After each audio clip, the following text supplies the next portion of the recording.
जय हिंद, वंदे मातरम प्यारे साथियों। एक बार फिर से आप सभी के लिए लेकर आ चुका हूं मैं उत्तर प्रदेश पुलिस भर्ती 2024 से रिलेटेड जीके जीएस के मोस्ट इंपोर्टेंट क्वेश्चनों की एक नई वीडियो। दोस्तों, आज की वीडियो में भी हम उत्तर प्रदेश पुलिस भर्ती 2024 से रिलेटेड जीके जीएस के क्वेश्चनों को कवर करने वाले हैं, साथ में करंट अफेयर्स के क्वेश्चन कवर करने वाले हैं और साथ में दोस्तों यूपी जीके के भी क्वेश्चन में लेकर आया हूं। इस वीडियो में मैं सारी चीज़ें आपको कवर कराता चलूँगा और जितनी भी वीडियो मेरे चैनल पर आती हैं सभी वीडियो को अच्छी तरीके से देखकर याद करते ज़रूर से चलिएगा। और दोस्तों, चैनल को आपने अभी तक सब्सक्राइब नहीं किया है तो एक बार चैनल को सब्सक्राइब कर लीजिए, नोटिफिकेशन बेल को ऑल पर सेट कर लीजिए, जिससे दोस्तों उत्तर प्रदेश पुलिस से रिलेटेड कोई भी वीडियो मेरे चैनल पर आती है तो सबसे पहले आपको नोटिफिकेशन मिल जाए। और दोस्तों, वीडियो अगर हमारी अच्छी लगे तो वीडियो को एक लाइक जरूर से कर दीजिएगा, अपने सभी फ्रेंड्स को शेयर भी कर दीजिएगा। तो चलिए आज के वीडियो की शुरुआत करते हैं। आज की वीडियो में मोस्ट इंपोर्टेंट क्वेश्चन कवर कराने वाला हूं। तो शुरुआत दोस्तों एक आसान के क्वेश्चन के साथ में करता हूं। पहला क्वेश्चन है दोस्तों आपका, निम्नलिखित में से कौन सा नगर सिंधु घाटी सभ्यता का प्राचीन बंदरगाह था? सिंधु घाटी सभ्यता का प्राचीन बंदरगाह वेरी इंपॉर्टेंट क्वेश्चन है और काफ़ी सालों से ये क्वेश्चन एग्जामों में पूछा जाता रहा है। यदि मैं बात करूं कि यूपी पुलिस कांस्टेबल में ये क्वेश्चन पूछा गया है कि नहीं, तो जी हाँ दोस्तों, यूपी पुलिस कांस्टेबल में भी कई बार दोस्तों ये क्वेश्चन पूछा जा चुका है। यदि मैं बात करूं कि सिंधु घाटी सभ्यता का प्राचीन बंदरगाह कौन सा था, तो ऑप्शन दोस्तों आपका राइट हो जाता है, ऑप्शन डी लोथल। लोथल को दोस्तों सिंधु घाटी सभ्यता का प्राचीन बंदरगाह के नाम से जाना जाता है। कभी कभी एग्जाम में दोस्तों बंदरगाह ना देकर आपको गोदीवाड़ा दे देगा। क्या दे देगा? गोदीवाड़ा। तो गोदीवाड़ा भी दोस्तों बंदरगाह को ही कहा जाता है, ये भी आपको याद रखना है, कंफ्यूज नहीं होना है। लोथल आपका राइट आंसर हो जाएगा। अब दोस्तों मैं बात करूं लोथल की, लोथल है कहाँ पर, तो याद रखिएगा लोथल कहाँ पर है दोस्तों आपका, लोथल आपका पड़ जाता है गुजरात में। कहाँ पर दोस्तों? गुजरात में। ठीक है। अब यहाँ पर मोहनजोदड़ो नाम आया है, तो मोहनजोदड़ो का नाम आपको याद रख लेना है। कहाँ पर स्थित है मोहनजोदड़ो? पाकिस्तान का लरकाना जिला है। कौन सा? पाकिस्तान का लरकाना ज़िले में दोस्तों यह स्थित है। और मोहनजोदड़ो का अर्थ पूछा जाता है एग्जाम में, तो याद कर लेना है मृतकों का टीला। क्या दोस्तों? मृतकों का टीला इसका शाब्दिक अर्थ होता है। एग्जाम में आपको देखने को मिलेगा कि मोहनजोदड़ो की सबसे ऊंची इमारत कौन सी थी, तो सबसे ऊंची इमारत मोहनजोदड़ो की विशाल अन्नागार। क्या दोस्तों? नाम आपको याद रख लेना है, विशाल अन्नागार इसकी सबसे ऊंची इमारत थी। यदि मैं बात करूं कि विशाल स्नानागार कहाँ से प्राप्त हुआ था, तो विशाल स्नानागार भी दोस्तों यहीं से प्राप्त हुआ था, ये भी आपको याद रख लेना है। आपसे एग्जाम में पूछे कि कांसे की नर्तकी की मूर्ति, कांसे की नर्तकी की मूर्ति कहाँ से प्राप्त हुई थी, तो नर्तकी की मूर्ति भी दोस्तों यहीं से प्राप्त हुई थी। कहाँ से? मोहनजोदड़ो से। ये चीज़ आपको याद रखना है। ठीक है। यदि मैं बात करूं कि मोहनजोदड़ो की खोज कब हुई थी, तो नोट कर लीजिएगा सन 1922 ईस्वी में आर.डी. बनर्जी यानी राखल दास बनर्जी के द्वारा दोस्तों इसकी खोज की गई थी। ठीक है। अब राखी गढ़ी एग्जाम में आता है कि राखी गढ़ी आपसे पूछेगा कि किस राज्य में है, तो याद रख लीजिएगा राखी गढ़ी कहाँ पर है? हरियाणा में। सिंधु घाटी सभ्यता का स्थल है और हरियाणा में स्थित है। कालीबंगा, कालीबंगा कहाँ पर है दोस्तों? राजस्थान में है। कालीबंगा से रिलेटेड एक चीज़ पूछी जाती है, आपसे पूछेगा कि मिट्टी के बर्तन बनाने के पात्र कहाँ पर पाए गए, तो कालीबंगा में पाए गए थे। जली चूड़ी के सच्चे एग्जाम में पूछेगा कि जली चूड़ी के सच्चे कहाँ से मिले थे, तो ये भी दोस्तों कालीबंगा से ही मिले थे। ये चीज़ आपको नोट करके याद जरूर से कर लेना है। ठीक है।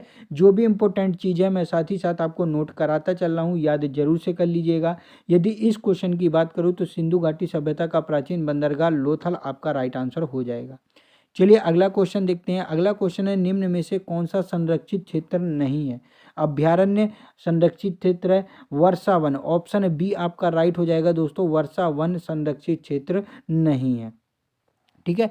नेक्स्ट देखते हैं। अगला क्वेश्चन है, विद्रोह रोकने के लिए ब्रिटिश सरकार ने बहादुर शाह जफर को कहाँ निर्वासित कर दिया था? बहादुर शाह जफर, याद रखिएगा बहादुर शाह जफर कौन है दोस्तों? मुगल वंश का शासक था और इसी को दोस्तों निर्वासित कर दिया था विद्रोह को रोकने के लिए ब्रिटिश सरकार ने। कहाँ पर? बर्मा में। ऑप्शन आपका ए राइट हो जाएगा दोस्तों, बर्मा में से निर्वासित कर दिया गया था और यहीं से दोस्तों कहा जाता है कि मुगल वंश खत्म हो गया था। ठीक है। चलिए अगला क्वेश्चन देखते हैं। अगला क्वेश्चन है, आर्य समाज के संस्थापक कौन थे? वेरी इंपॉर्टेंट क्वेश्चन है और काफ़ी दिनों से पूछा जाने वाला क्वेश्चन है, लेकिन इसको घुमा फिरा के पूछ लेता है। आपसे पूछ लेगा कि आर्य समाज की स्थापना कब की गई थी, ये आपसे पूछ लेगा स्वामी दयानंद सरस्वती ने आर्य समाज की स्थापना कब की थी। तो ये चीज़ आपको याद रख लेना है। यदि आपसे पूछे आर्य समाज के संस्थापक कौन थे, तो ऑप्शन दोस्तों आपका सी राइट हो जाएगा, स्वामी दयानंद सरस्वती। इन्होंने दोस्तों सन 1875 ईस्वी में आर्य समाज की स्थापना की थी। स्वामी विवेकानंद का नाम आया है तो याद रख लीजिएगा रामकृष्ण मिशन। रामकृष्ण मिशन की शुरुआत स्वामी विवेकानंद ने करी थी। रामकृष्ण परमहंस इनके गुरु थे। कौन? रामकृष्ण परमहंस। और इन्हीं के नाम पर दोस्तों इन्होंने इसकी शुरुआत की थी। राजा राम मोहन राय आप सभी जानते हैं, ब्रह्म समाज के संस्थापक थे। चलिए अगला क्वेश्चन देखते हैं। अगला क्वेश्चन है, जल के एक निश्चित द्रव्यमान का अधिकतम घनत्व कितना होता है? जल के एक निश्चित द्रव्यमान का अधिकतम घनत्व, यदि मैं बात करूं इस क्वेश्चन की, राइट आंसर हो जाएगा ऑप्शन सी। कितना होता है दोस्तों? 4 डिग्री सेल्सियस राइट आंसर हो जाएगा। ऑप्शन सी आपको नोट कर लेना है। दोस्तों वीडियो के लास्ट में आप जरूर से एक बार कमेंट करके बताइएगा कि कितने क्वेश्चनों को आप राइट कर पा रहे हैं। ठीक है, चलिए नेक्स्ट क्वेश्चन देखते हैं। अगला क्वेश्चन है दोस्तों, भारतीय औद्योगिक विकास बैंक की स्थापना कब हुई थी? वेरी इंपॉर्टेंट क्वेश्चन है दोस्तों। भारतीय औद्योगिक विकास बैंक की स्थापना कब की गई थी? तो याद रख लीजिएगा 1964 ईस्वी में। ऑप्शन डी आपका राइट आंसर हो जाएगा। 1964 में भारतीय औद्योगिक विकास बैंक की स्थापना की गई थी। चलिए अगला क्वेश्चन देखते हैं। अगला क्वेश्चन है दोस्तों, सासन गिर राष्ट्रीय उद्यान किस राज्य में स्थित है? सासन गिर राष्ट्रीय उद्यान, कौन सा ऑप्शन राइट हो जाएगा? तो दोस्तों इस क्वेश्चन का राइट आंसर ऑप्शन बी हो जाता है, गुजरात में। कहाँ पर है? गुजरात में है। दोस्तों यूपी जीके से रिलेटेड मैं एक वीडियो लेकर आने वाला हूँ, जिसमें मैं आपको राष्ट्रीय उद्यान और उससे रिलेटेड जितने भी क्वेश्चन बन सकते हैं सभी कराऊंगा। राष्ट्रीय उद्यान, बांध, नदी और नदियों के किनारे बसे शहर, ये जो यूपी जीके में पूछे जाते हैं ना, इसके ऊपर एक प्रॉपर वीडियो मैं लेकर आने वाला हूँ। बहुत ही जल्द अपने चैनल पर लेके आऊँगा। बस चैनल को सब्सक्राइब कर लीजिएगा और उस वीडियो को जरूर से देख लीजिएगा। ठीक है, चलिए नेक्स्ट क्वेश्चन की तरफ बढ़ते हैं। अगला क्वेश्चन है दोस्तों आपका, उत्तर प्रदेश वित्तीय निगम की स्थापना कब की गई थी? क्योंकि दोस्तों अब देखिए वर्ष से रिलेटेड क्वेश्चन एग्जाम में जरूर से देखने को मिलेगा और यूपी में यूपी पुलिस कांस्टेबल में जरूर से पूछा जाता है। यदि मैं बात करूं कि उत्तर प्रदेश वित्तीय निगम की स्थापना कब की गई थी, वेरी इंपॉर्टेंट क्वेश्चन है, ये आपको याद रख लेना है। 1954 ईस्वी में दोस्तों इसकी स्थापना की गई थी।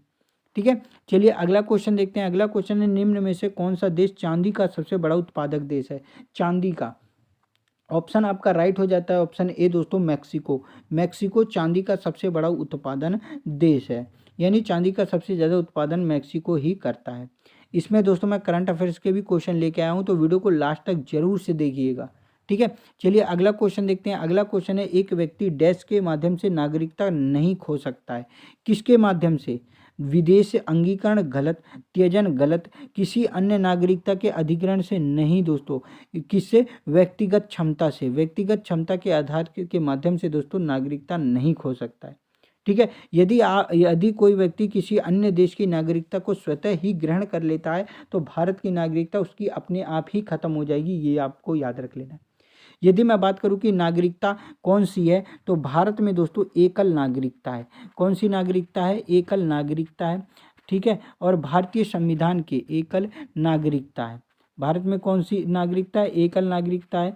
भारतीय संविधान के दोस्तों भाग 2 में आपको नागरिकता का वर्णन देखने को मिलेगा। अनुच्छेद आपको पढ़ने होंगे दोस्तों, अनुच्छेद 5 से लेकर 11, 5 से लेकर 11 अनुच्छेद में नागरिकता के बारे में बताया गया है। ठीक है, नोट जरूर से आपको कर लेना है ये सारी चीज़ें। चलिए नेक्स्ट क्वेश्चन की तरफ बढ़ते हैं। अगला क्वेश्चन है, निम्न में से सही का मिलान करो। देखते मिलान करने का तरीका क्या होता है। सबसे पहले यहाँ पर नाम दिया गया है कर्नाटक, हमें समझ में नहीं आ रहा। लोहड़ी, लोहड़ी आप सभी को याद होगा दोस्तों। लोहड़ी कहाँ मनाया जाता है? पंजाब में। तो पंजाब में मनाया जाता है। ऑप्शन डी, ऑप्शन डी का क्या हो जाएगा? ए हो जाएगा। जहाँ भी आपको ऑप्शन डी के साथ में ए लिखा देखने को मिले वही आपको टिक करना है। मान लीजिए आपको 2 में देखने को मिल गया, तब आपको आगे बढ़ना है। ठीक है, तब आपको कहाँ बढ़ना है? आगे बढ़ना है। ठीक है, तमिलनाडु का आपको याद होगा पोंगल। जहाँ भी दोस्तों आपको बी का सी देखने को मिले समझ लेना, बी का सी देखने को मिले वो सही हो जाएगा। ठीक है, ऑप्शन को ऐसे ही मिलाया जाता है। यदि मैं बात करूं इस क्वेश्चन की, तो चलिए मिलाते हैं। सबसे पहले दोस्तों मैं बात करता हूं कर्नाटक की। तो कर्नाटक में क्या होता है? मैसूर दशहरा होता है। ऑप्शन यहाँ पर ए आ जाएगा। ठीक है। उसके बाद तमिलनाडु में पोंगल बता चुका हूँ, यहाँ पर बी हो जाएगा। महाराष्ट्र में गणेश चतुर्थी मनाया जाता है, ऑप्शन सी हो जाएगा। और पंजाब में लोहड़ी होती है, तो ऑप्शन डी हो जाएगा। इस तरीके से आपके मिल जाएंगे, मतलब ये यहाँ आ जाएगा, तमिलनाडु का पोंगल आ जाएगा, महाराष्ट्र का गणेश चतुर्थी और पंजाब का लोहड़ी। ठीक है, चलिए अगला क्वेश्चन देखते हैं। अगला क्वेश्चन है, निम्न तत्वों में से किसका सबसे कम गलनांक है। ये क्वेश्चन वेरी इंपॉर्टेंट क्वेश्चन है और हर बार एग्जाम में देखने को मिलता है। सबसे कम गलनांक आपको केवल इतना याद रख लेना है, क्रिप्टन का सबसे कम गलनांक होता है। ठीक है, और कुछ मत याद रखिए, बस इतना याद रखिए, क्रिप्टन का सबसे कम गलनांक होता है। ऑप्शन भी दोस्तों यही देखने को मिलेंगे एग्जाम में यदि ऐसा क्वेश्चन आया। ठीक है, चलिए अगला क्वेश्चन देखते हैं। अगला क्वेश्चन है, निम्न में से वास्तव में पृथ्वी का आकार कौन सा है। वर्ग है, लघुवक्ष गोलाभ है, आयत है या फिर वृत्ताकार है। कौन सा ऑप्शन राइट हो जाएगा। तो पृथ्वी का आकार दोस्तों कुछ इस तरीके से होता है, अंडाकार है, तो यहाँ पर आपका ऑप्शन बी राइट हो जाएगा, लघुवक्ष गोलाभ। ठीक है, चलिए अगला देखते हैं। अगला क्वेश्चन है, भारत में परमाणु प्रथम कौन सा दोस्तों, भारत में प्रथम परमाणु ऊर्जा स्टेशन कहाँ स्थापित किया गया था। कहाँ पर किया गया था, आप सभी को याद होगा, तारापुर में किया गया था। ऑप्शन ए आपका राइट आंसर हो जाएगा। चलिए अगला देखते हैं। अगला क्वेश्चन है, 1905 में जापान ने निम्न में से किस देश को परास्त किया था। वेरी इंपॉर्टेंट क्वेश्चन है, जापान ने किस देश को परास्त किया था दोस्तों। तो जापान ने रूस को परास्त किया था, कब, 1905 ईस्वी में। आपको जरूर से याद रख लेना है, वेरी इंपॉर्टेंट क्वेश्चन है। चलिए अगला देखते हैं। अगला क्वेश्चन है, योगी आदित्यनाथ का उत्तर प्रदेश के मुख्यमंत्री के रूप में कौन सा क्रम है। ऐसे क्वेश्चन भी आपको यूपी पुलिस कांस्टेबल में देखने को मिलेंगे। यदि मैं बात करूं कि योगी आदित्यनाथ उत्तर प्रदेश के मुख्यमंत्री के रूप में कौन सा क्रम है, तो 21वां क्रम है, ऑप्शन आपका बी राइट हो जाएगा। ठीक है, चलिए अगला देखते हैं। अगला क्वेश्चन है दोस्तों, वर्ष 2016 में सार्क का सम्मेलन जो हुआ था, उसकी मेजबानी कौन सा देश कर रहा था। सन 2016 में, 1916 कह रहा हूँ, सन 2016 में सार्क सम्मेलन का मेजबान राष्ट्र कौन था। तो याद रखिएगा, उस समय 2016 में मेजबानी की थी, ऑप्शन सी आपका राइट हो जाएगा, पाकिस्तान ने। किसने, पाकिस्तान ने। अब आपसे एग्जाम में पूछा जाता है कि सार्क में कितने देश सदस्य के रूप में हैं, तो बच्चे 7 लगा के आ जाते हैं। आपको इसको सही कर लेना है, पहले 7 थे, लेकिन अब कितने हो गए हैं दोस्तों, अब सार्क में सदस्य देश 8 हो चुके हैं। कौन कौन से नाम आपको याद रख लेना है, भारत, ठीक है, उसके बाद भारत के साथ हमेशा नाम देखने को मिलेगा आपको पाकिस्तान का। भारत हो गया, पाकिस्तान हो गया, उसके बाद दोस्तों आपका बांग्लादेश हो गया, बांग्लादेश के बाद आपका दोस्तों नेपाल हो गया, नेपाल के बाद दोस्तों आपका देश हो गया भूटान हो गया। नोट जरूर से करते रहिएगा, भूटान हो गया, भूटान के साथ दोस्तों आपका मालदीव हो गया। कितने देश हो गए, 1 2 3 4 5 6, मालदीव हो गया। मालदीव के साथ दोस्तों आपका श्रीलंका हो गया। ठीक है, और सबसे लास्ट में सन 2008 में दोस्तों देश जुड़ा था अफगानिस्तान। ठीक है, अफगानिस्तान भी इसका सदस्य बन गया है। तो मिलाकर 8 देश दोस्तों इसमें सदस्य के रूप में शामिल हो गए हैं। ठीक है, यदि मैं बात करूं कि सार्क की स्थापना कब हुई थी, तो डेट आपको याद रख लेना है, 8 दिसंबर सन 1985 ईस्वी में। कहाँ पर दोस्तों, ढाका में। ढाका कहाँ पर पड़ता है, बांग्लादेश में, यहीं पर दोस्तों इसकी स्थापना की गई थी। आपसे एग्जाम में पूछ ले कि सार्क के सदस्य कौन थे, तो जियाउर रहमान, नाम आपको याद रख लेना है, जियाउर रहमान। कौन थे दोस्तों, जियाउर रहमान इसके सदस्य थे, संस्थापक थे, इन्होंने इसकी स्थापना करी थी। ठीक है, चलिए अगला क्वेश्चन देखते हैं। अगला क्वेश्चन है दोस्तों, जॉर्ज यूल ने किस वर्ष कांग्रेस के अधिवेशन की अध्यक्षता की थी। ऐसे क्वेश्चन एग्जाम में देखने को मिलते हैं और आप कंफ्यूज हो जाते हैं। यदि मैं बात करूं कि जॉर्ज यूल ने कांग्रेस के अधिवेशन की अध्यक्षता कब की थी, तो ऑप्शन बी आपको याद रख लेना है, सन 1888 में दोस्तों इन्होंने अध्यक्षता की थी। ठीक है, चलिए अगला क्वेश्चन देखते हैं, और यहाँ से आपके कुछ क्वेश्चन मैं करंट अफेयर्स के भी लेकर आया हूँ। मैंने जैसा कि वीडियो की स्टार्टिंग में बोला था कि करंट अफेयर्स, यूपी जीके और जीके जीएस जो भी आपसे मैं बन सकता है सभी कवर कराऊंगा, ताकि आपकी सारी चीज़ें एक साथ कवर होती रहें।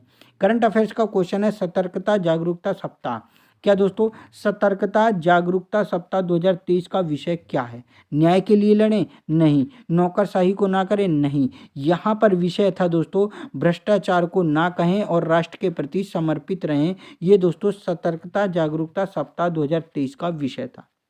ठीक है, मोस्ट इंपॉर्टेंट हो सकता है, आपको याद जरूर से कर लेना है, ऐसे क्वेश्चन एग्जाम में आपको देखने को मिलेंगे। चलिए अगला देखते हैं। अगला करंट अफेयर्स का क्वेश्चन है, भारतीय सेना ने किस देश के साथ संयुक्त सैन्य अभ्यास एक्सरसाइज काजिंद, क्या दोस्तों, एक्सरसाइज काजिंद 2023 आयोजित किया, किस देश के साथ? तो याद रख लीजिएगा किस देश के साथ किया, ऑप्शन आपका बी राइट हो जाएगा, कजाकिस्तान के साथ। किसके साथ? कजाकिस्तान के साथ। चलिए अगला देखते हैं। अगला है दोस्तों, नवंबर 2019 में सुप्रीम कोर्ट के फैसले के बाद राम मंदिर के निर्माण की देखरेख के लिए किस संगठन की स्थापना की गई थी? राम मंदिर के निर्माण की देखरेख के लिए, तो यहाँ पर आपको याद रख लेना है श्री राम जन्मभूमि तीर्थ क्षेत्र, ये दोस्तों एक संगठन है, इसकी स्थापना की गई थी राम मंदिर के निर्माण की देखरेख के लिए। और जैसा कि आप सभी को पता होगा कि राम मंदिर का निर्माण पूरा हो चुका है 22 जनवरी 2024 में। कब दोस्तों? 22 जनवरी 2024 को इसका उद्घाटन किया जाएगा श्री प्रधानमंत्री नरेंद्र मोदी के द्वारा। ठीक है, तो ये चीज़ आपको याद रख लेना है। राम मंदिर कहाँ पर है? आप सभी जानते हैं, अयोध्या में। और अयोध्या कहाँ पर है दोस्तों? उत्तर प्रदेश में है। ठीक है, चलिए अगला क्वेश्चन देखते हैं। अगला क्वेश्चन है दोस्तों, 69वें राष्ट्रीय फिल्म पुरस्कार में सर्वश्रेष्ठ अभिनेता का पुरस्कार किसे मिला है? वेरी इंपॉर्टेंट क्वेश्चन है दोस्तों, हर एग्जाम के लिए, चाहे यूपी पुलिस कांस्टेबल की तैयारी कर रहे हो, चाहे एसएससी जीडी की, चाहे सीजीएल की, चाहे आर्मी की, किसी भी बेस की आप तैयारी कर रहे हो, हर एग्जाम के लिए दोस्तों करंट अफेयर्स इंपॉर्टेंट होता है। यदि मैं बात करूँ इस क्वेश्चन की, 69वें राष्ट्रीय फिल्म पुरस्कार में सर्वश्रेष्ठ अभिनेता का पुरस्कार किसे प्राप्त हुआ है, तो ऑप्शन आपका सी राइट हो जाएगा, अल्लू अर्जुन को। अल्लू अर्जुन को पुरस्कार दिया गया है किस फिल्म के लिए? तो फिल्म का नाम है पुष्पा द राइज। क्या दोस्तों? पुष्पा द राइज फिल्म के लिए इन्हें यह अवार्ड दिया गया है। चलिए अगला देखते हैं। अगला क्वेश्चन है दोस्तों, किस फिल्म ने संपूर्ण मनोरंजन प्रदान करने वाली सर्वश्रेष्ठ लोकप्रिय फिल्म का पुरस्कार प्राप्त किया है? कौन सा ऑप्शन राइट हो जाएगा? तो यहाँ पर बहुत ज़्यादा आपने ये पिक्चर भी देख ली होगी, पिक्चर का नाम है triple R. Triple R film में दोस्तों सर्वश्रेष्ठ लोकप्रिय फिल्म का पुरस्कार जीत चुकी है। चलिए अगला देखते हैं। अगला क्वेश्चन है करंट अफेयर्स का, 69वें राष्ट्रीय फिल्म पुरस्कार में Dada Saheb Phalke life time achievement पुरस्कार किसे प्राप्त हुआ है? ये भी वेरी इंपॉर्टेंट क्वेश्चन है, आपको याद रख लेना है, वहीदा रहमान। वहीदा रहमान को दोस्तों यह पुरस्कार प्राप्त हुआ है। चलिए अगला क्वेश्चन देखते हैं। अगला क्वेश्चन है, कैल्शियम सल्फेट को क्या कहा जाता है? आज की वीडियो का लास्ट क्वेश्चन है, और मैं बता दूं कि कैल्शियम सल्फेट को क्या कहा जाता है, तो ऑप्शन दोस्तों सी राइट हो जाएगा, सेंधा नमक। सेंधा नमक कहा जाता है। और कैल्शियम सल्फेट का रासायनिक सूत्र क्या है? CaSO4। क्या है दोस्तों? CaSO4। और कैल्शियम सल्फेट क्या है? एक अकार्बनिक यौगिक है। क्या है दोस्तों? अकार्बनिक यौगिक है, ये भी आपको याद रख लेना है। ठीक है, तो चलिए आज के लिए इतना ही। वीडियो के लास्ट में मैंने जैसा कि आप सभी को बताया था कि कमेंट करके एक बार जरूर से बताइएगा दोस्तों कि कितने क्वेश्चनों को आप राइट कर पाए हैं और कितने क्वेश्चन आपके गलत चले गए हैं। यूपी पुलिस कांस्टेबल की तैयारी आपकी कैसी चल रही है दोस्तों? यूपी जीके से रिलेटेड मैं कुछ वेरी इंपॉर्टेंट क्वेश्चन कराने वाला हूँ, नेक्स्ट वीडियो में लेकर आऊँगा, तो उनको एक बार जरूर से देखिएगा, जिसमें मैं आपको नदी किनारे बसे शहर, बांध, नदियाँ और झील, ये सारी चीज़ें एक ही वीडियो में कवर करा दूंगा। इससे बाहर नहीं जाने वाला है एग्जाम में। उस वीडियो को जरूर से देखिएगा और लास्ट तक देखिएगा, हर क्वेश्चन को नोट करके जरूर से अपनी कॉपी में याद कर लीजिएगा। चैनल को आपने अभी तक सब्सक्राइब नहीं किया है तो एक बार चैनल को जरूर से सब्सक्राइब करके नोटिफिकेशन बेल को ऑल पर सेट कर लीजिए दोस्तों। वीडियो अगर हमारी अच्छी लगी हो तो वीडियो को एक लाइक जरूर से कर दीजिएगा। तो चलिए मिलते हैं नेक्स्ट वीडियो में, तब तक के लिए जय हिंद, वंदे मातरम प्यारे साथियों।